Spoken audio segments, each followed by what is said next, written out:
All righty, Coach Day, thank you very much for joining us. Like I said, we'll go one question per person this first round, and then with any time left, we'll do some follow-ups. Started out with Clay Hall. Clay, lead us off. Yeah, good morning, Ryan. You've been fortunate to get two blue chip defensive ends out of your own backyard, and talking with Zach last week, it sounds like he's really found his why and revved up and ready to go. I'm just curious about your early impressions of Jack Sawyer, and he was that guy who started the most recent class, right? Yeah, he's good to see him get out here moving around. It's so early on. Our guys haven't put on pads yet, and really a great portion of our entire team, their first padded spring practice will be on Wednesday because we didn't get the pads last spring. So it's exciting to see. It's early on. We're still installing, but certainly the work ethic is there, and he's doing well in school so far. So far so good. The entire group of young freshmen, coming in mid-year have made a great impression on our staff, and Jack's one of them. Thanks. All righty. Next up, Austin Ward, Lettermen Row. Ryan, you mentioned that the pads go on Wednesday. What is it that a coach is trying to evaluate in these first two, acclimation periods without the pads? What have you been watching last week and today?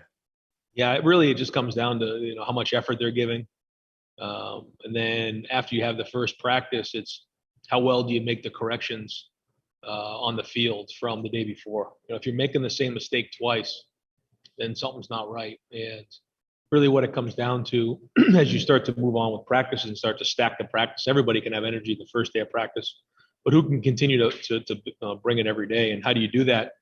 You take care of yourself, you recover, take care of your body, you get your sleep. And that sounds like, an easy thing, but it's to a lot of guys, it's not. It's time management. It's organizing your academics. It's making sure you take great notes so you can make corrections on the field. And when you start to put all those things together, some guys take off and some guys kind of lose steam. So that's what's going to happen as we start to get in towards the meat of the spring practice. All righty, next up, Dave Biddle, 247.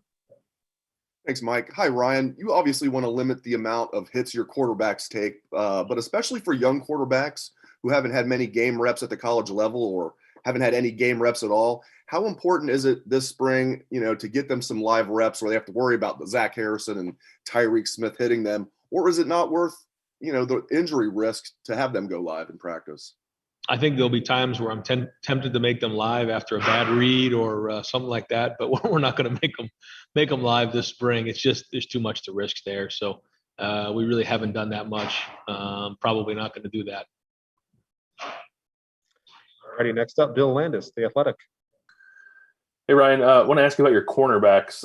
With Cam Brown still working his way back, who else is working on the outside there along with Seven? Has anyone kind of caught your attention in these two practices? And then with all those guys, just how important is to get them sort of more proficient in man coverage maybe than that group was last year? Yeah, really important. And, Matt Barnes is jumping into this thing with 2 feet, and he's got a lot of help over there now. So I feel really good about what we have going on with the staff. Really excited about what I've seen so far back there. But yeah, at corner position, like you said, Seven and Cam will be coming back. But then it's a big spring for Legend Cavazos and Ryan Watts. These are two guys now who have been in the program, and this is going to be a big spring for them. They got to really step up. They're going to have a great opportunity to compete. So they're going to have to stay healthy and perform. And then it'll be fun to watch Denzel Burke. He's kind of coming off the shoulder, so he's non-contact right now. But he's a young guy that's actually made a play early in practice day one that kind of flashed. That was exciting to see. So, we'll also, probably be moving maybe Cam Martinez a little bit around. He does some good things back there for us. He has some good flexibility. So we also have some freshmen coming in this summer. So the depth will be kind of built up as we head towards the season, and but they're going to be young. So very, very important spring for the corners. All right, next up, Bill Rabinowitz from the Columbus Dispatch. Hi, Ryan. It was about this point last year when spring practice was canceled. How much more normal are things right now, and how important is it that you have a normal spring, and how optimistic are you that you will have a close to normal spring? Yeah, it's very, very important. We actually got outside today for team practice, which was nice.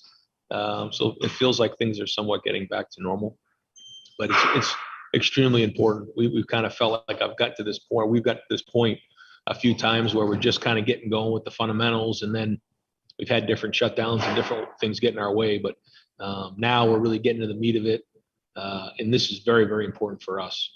It's something that I think has hurt us. It's set us back some as a program, and so we desperately need these practices. Got to do a great job in the meetings, and make sure that we'll continually improve our techniques and our fundamentals, so that foundation is there moving into the summer. Thank you. All righty, next up, Brendan Gulick, Buckeyes Now on SI. Hey, Ryan, I understand that you spent a little time at the Pro Football Hall of Fame recently, and I think sometimes we take for granted that that's right in our backyard. I'm interested if you're willing to share a little bit about your experience there and whether or not you have plans to take the team there. And if there's anybody on the team that kind of expresses to you an interest in the history of the game. Yeah, I was really impressed with the Pro Football Hall of Fame. My son and I went, I guess, a couple of weeks ago now, and it was great to see the history of the game and so much about it in the state of Ohio. So many of the start of pro football. And I think the Pro Football Hall of Fame has done a really great job of capturing kind of the start of football and then building it all the way up to now and archiving things. I thought it was really well done. It was a great opportunity for my son RJ and I to go in and just learn about the start of football and where'd the hash marks come from, the first football that was ever made. And when you do it for a living, it's interesting. There's so many different things where football could have gone one way or another in these different moments in time. And, someone made a decision or something happened that turned the course of football certain directions. And very, very cool if you love football. And like you said, it's right in our backyard. And I would love for our guys to see it, to be around it. It gives you a little bit of a sense of where you are, and then to see all the guys who've made it into the Hall of Fame, not just make it to the NFL, but actually go on to be a Hall of Fame NFL player. It's a special elite group, and something for our guys to, kind of see and maybe hear the story of some of those special people and their stories. So it was really, really cool. All righty, we'll go next to Tony Gerdeman, Buckeye Scoop. Ryan, I know you lost your top 4 linebackers. You got to replace all of those guys. I'm wondering, where is the bullet in all of this? Is that still a thing, or have the bullet and the SAM just completely merged at this point? No, it's still there. It's really what it is just it's a hybrid. And really last year, it was hard to take those linebackers off the field. We had Baron Browning, Justin Hilliard, Tuff, and Pete, and we felt that was a strength of our defense. Were those guys, and boy, they made a lot of plays.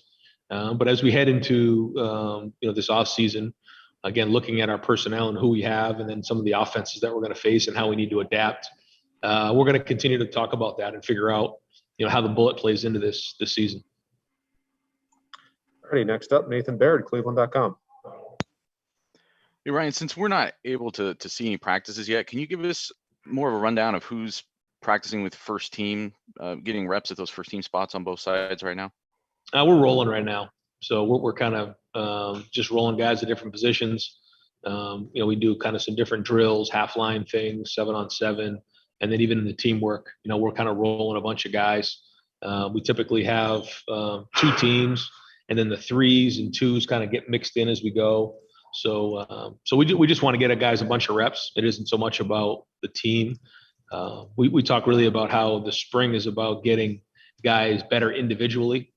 And then as we head in towards the beginning of the summer and then towards preseason, that's when we want to start bringing the units together and the team together and get some chemistry that way. But right now it's really about individuals getting better. So a lot of that stuff going on, and we will do a little bit more, scrimmage type teamwork in the middle and towards the end of spring. But right now it's just all about, getting guys better. And so we're going to roll guys in and out and work different combinations.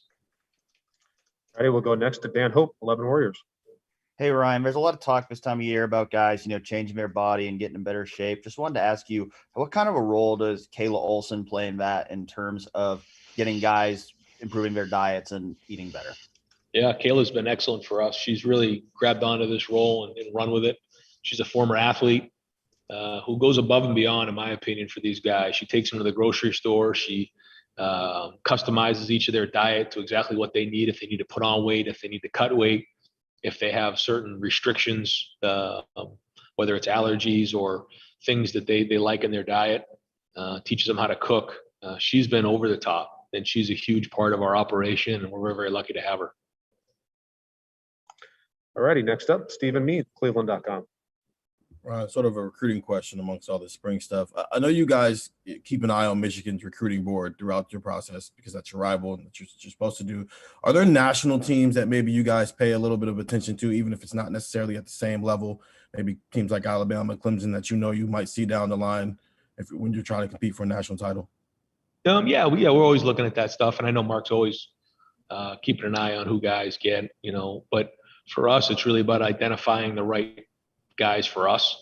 And it's not really so much the guys that we don't get, it's making sure that the guys that we do get are the right fit. And that's really what it comes down to. It's the culture fit.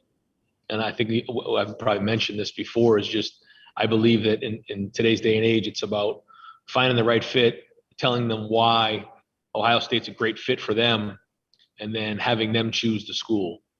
Maybe a little different back 10, 15, 20 years ago. But that's really what it comes down to, in my opinion. Now, certainly there's guys that, could choose either schools and both are a good fit. And in that case, we got to do everything we can to try to show them what Ohio State has to offer. But one of the things that we've got to do is make sure that these guys choose Ohio State for the right reasons. Because if they do, when they get here, they'll make it work and won't be in a rush to transfer and jump in the portal, which seems to be a trend right now in college football. All righty, we'll go next to Patrick Murphy, 247. Ryan, we talked to Thayer last week. He talked about his reasonings for coming back, both academics, wanting to be the first person in his family to graduate, but also wanting to improve still as a football player. And I'm curious your perspective when he told you those reasons on both sides, because a lot of times guys jump to the NFL as soon as they can. A guy that wants to handle both sides of his business and really be ready for life once he leaves Ohio State. What'd you make of him and his decision? Well, I think first off, he's a mature young man who understands the value of the education and what that means for the rest of his life and life after football. He certainly is going to have a lot of options and opportunity after he's done at Ohio State in the NFL. He's very, very talented. He can do a lot of different things. And his leadership has really stepped up in the last few months. He understands, being from the state of Ohio, what the Buckeyes mean in the state, what the brotherhood's all about here. And he's kind of the elder statesman now in that O-line room. And I think he likes that role. I think he appreciates, the guys that have come before, and he wants to uphold that standard. Been very, very impressed with him over the last few months. Hey, we'll go next to Joey Kaufman from the Columbus Dispatch. Ryan, what's the impact of having Demario McCall back and just kind of a handful of other guys who are super seniors? Yeah, I thought Demario's attitude and work ethic has been really, really good this offseason, off the charts, and very, very impressed with him.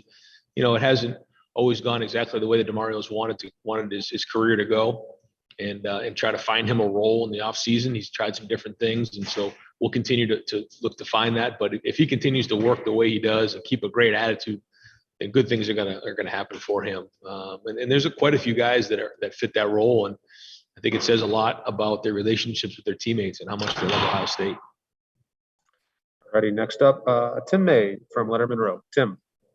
Thanks, Mike. Hey, Coach Day, I was wondering, the last 10 years or so, and maybe even past that, you've been part of basically defining and then identifying starting quarterbacks and stuff. And I'm just wondering, how much has that process streamlined as you've gone along, both on the college and the pro level? You've had that experience. And then do you fight, like in days like this, an early quarterback battle, fight having a first impression that lingers, if you follow my drift, making it definitely a day-to-day battle?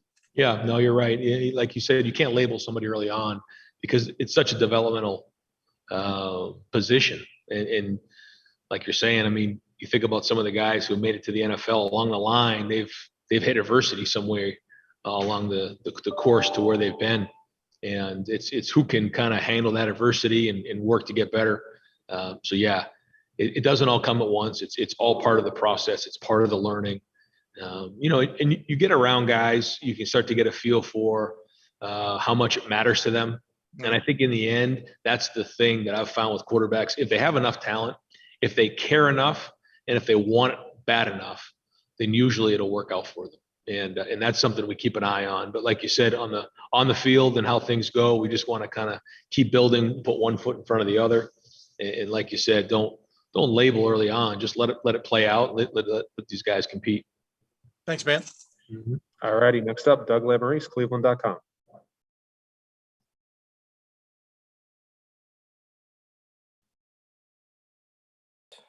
Sorry, Ryan. All right, so I think this is what Nathan was getting at. So like normally we get to come like for the first day or two of practice and we can eyeball a little bit because all off season is just like, well, we think these guys are at this position and who the maybe first team guys are. And I just am worried. I don't want us talking and writing about stuff and being like, holy moly, we're like dealing with the wrong guys here. I guess maybe you can't run through the whole team, but I would encourage my brethren for if we can get as much information about that. So I'll ask about the linebackers. I think we all assume that Taraja and Dallas are among the leaders at Will and Mike, but can you just give us an idea to make sure we're dealing with the right guys when we're talking about who's in the mix at linebacker? Yep, Taraja and Dallas are both playing linebacker. You know what I'm saying, right? I know what you're saying. We make assumptions, and I don't want us to be wrong. There's always a couple surprises, and we want to talk about the right guys. Yep. No, I mean, like you said, there's, you know, at linebacker, it's really the guys who played last year. You know, the Kayvon's in there, and Dallas and Taraja, and Cody Simon, Mitchell Melton, Tommy Eichenberg. I mean, there's a great group of guys in there. Craig Young's in the mix. You know, he's also, you know, done a few things where he's worked outside a little bit. But for the most part, it's really, you know, the guys who were there last year really haven't moved anybody's position. The D linemen are, you know, all the returners are still at the same position. You saw Lathan kind of play some safety last year. You saw him play a little bit of nickel, especially on third down. You know, I think that he's done a really good job of that, and that's an opportunity for him to grow in that role. And then it's really like, okay, now who, with Marcus Williamson having a really good offseason and played a bunch for us last year, you know, finding that mix of, you know, the nickel safety, strong safety, free safety, you know, what is that all going to look like? And I think that's something that we're excited to find out. We don't really have the answers to that yet. And then, like you said, you know, having those linebackers in there, you know, fitting in, but, you know, we're not going to change schematically what we're doing. So it's still 4 down. It's still, you know, 2 or 3 linebackers in the game, and, you know, either 5 DBs or 4 DBs in the game. But really, I can't think of any other position changes. You know, Craig Young is probably the one that's done a little bit at safety, a little bit at linebacker, can do a couple different things. But other than that, everybody's kind of where they were as we finished up the season. And like when you say Craig, little safety, little linebacker, is that kind of bullet? Is that what you mean in there, or is that just? Yep. Okay. Yep. Thank you, Ryan. Yeah, no problem. All righty, have some time for some follow-up round here. We'll go to Austin Ward, Lettermen Row. Ryan, you mentioned last week the running back competition. Do you consider, even with Masters experience, do you look at that as being wide open? And was there any thought when we're talking about maybe position changes that Steele could have potentially helped at linebacker this spring? I mean, right now Steele's playing running back, and Master is the incumbent. He certainly has earned that right to be the incumbent. I know those other guys are hungry and want to get reps, and they will. So that'll be fun to watch those guys improve over the spring. And we do have quite a few running backs in there. So all guys have had great off season. You know, Steele has had a great off season. Mayan's had a really good off season. Marcus Crowley's kind of off of his injury. Looks to be ready to go this spring. And then the 2 young guys have made a good impression early on. So fun to see these guys play as the pads get on and watch them compete. But, you know, Masters got the most experience there, and he certainly is the incumbent. Thanks, Ryan. All right, we'll do just a couple more. Let's go to Bill Rabinowitz, Columbus Dispatch. Yeah, I want to ask you about the offensive line, and particularly the interior of the offensive line. There's a lot of speculation that Harry will move to center. How firm are you in that? And where do Matt Jones and obviously Paris Johnson, DeJuan Jones, how do you think that's going to shake out? Do you have any idea at this point? Well, I think one of the things for us in the O-line is having flexibility. Like you're saying, somebody like Matt Jones being able to play center or guard. When Harry gets healthy, being able to play center or guard. Someone like Paris being able to play tackle or guard. The more flexibility that you have, the more options you're going to have. And the idea is to find our best 5 offensive linemen. That's it. And if we can do that and get those guys on the field, that's the ideal situation for us. Now, how does that fit in terms of position specificity? That's what it comes down to in terms of figuring that out over the spring. But the more that guys can do, the more roles, the more value that they have. I hear you right and say when Harry gets healthy. Yep. Yeah. Harry's non-contact right now. So, he'll still be and probably will be throughout spring. Ready. We'll go next to Dan Hope, 11 Warriors. Hey, Ryan, you mentioned, Denzel Burke earlier as a guy who had flashed in practice. Is there anybody else these first couple of days who's really kind of flashed, made some plays, caught your eye? No, too early. We'll get the pads on Wednesday and get an idea. Like, I think the big part is we've been doing some decent amount of teamwork, but for the most, really it comes down to taking care of each other. And then once the pads get on, then you can really start to compete. It's hard. But no, there was a 7-on-7 play where Denzel kind of picked the ball off and kind of flashed, and that was exciting to see. But we'll see when the pads get on. That's when the real football starts.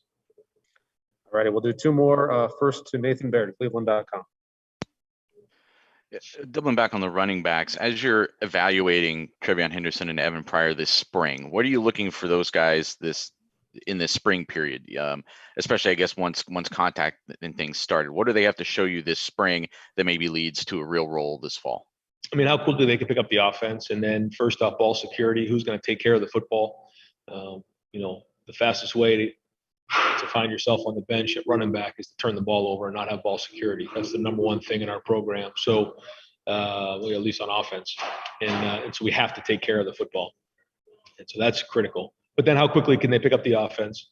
And then, the reads, it's different when you're just handing them, taking a handoff, and kind of in high school, maybe a little different than it is here. So we have, certain plays that are blocked for a certain read, and we need those guys to kind of make sure that they're following their reads. And then pass protection. In the pass game, they're going to be able to have to protect, another huge part of a young running back. Ready, and last question, go to Bill Landis from The Athletic. Ryan, how have you broken down the quarterback reps here through these couple of practices? And now that you've gotten to see these guys kind of spin it a little bit on the field, anything stand out to you? Any impressions of those guys? Yeah, nothing early. We've been rolling them. So the reps have pretty much been split up equally. And again, still early, so some good things, some other snaps that are just okay. But like we said, it's just the process. They're learning, they're gathering information, all good things from all 3 of them though. So I certainly have not been disappointed by any stretch of the imagination. Still very, very young though, a lot to learn. And again, who can learn from their mistakes quicker and make the adjustments faster is really going to make a difference in the end. Ready, Coach. Thank you very much for your time. Appreciate it. All right, Hey, Ryan, anything new on Marcus Hooker? Nope, no updates there.